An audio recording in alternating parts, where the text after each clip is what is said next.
fatto che possiamo parlare, per citare appunto l'architetto Arfeli, di città di bonifica e non città di fondazione, è il fatto che questa piazza, per esempio, è letteralmente un quadro strappato all'agricoltura.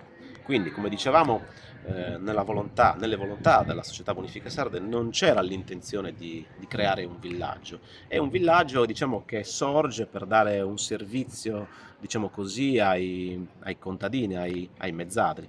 Quindi, con l'aiuto del prefetto Giacone, che si era appunto interessato per far trasferire braccianti disoccupati del Polesine, si trovano i finanziamenti per costruire diciamo il paese.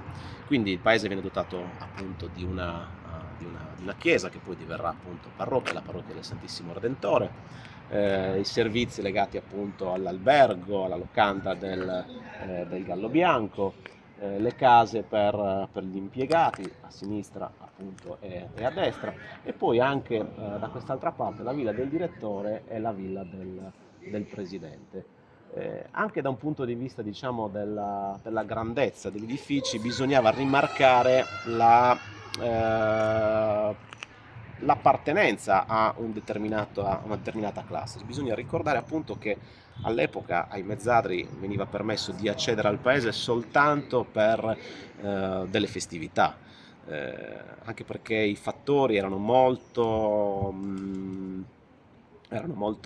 ligi nel far rispettare le regole. Cioè, buona parte della giornata doveva essere impiegata a lavorare nel fondo, o quando chiaramente i lavori nel podere erano conclusi, molto spesso i mezzadri venivano impiegati anche per dei lavori che la società richiedeva. E il fatto appunto che il regime arriva soltanto in un secondo tempo lo si può vedere nell'altra parte del paese, dove appunto sono state poi costruite la Casa del Fascio e la GIL, che dovevano, diciamo, servire in qualche modo a caratterizzare, a dotare il paese di quegli edifici simbolo appunto che rappresenteranno il regime in Sardegna, ma anche in altre parti d'Italia.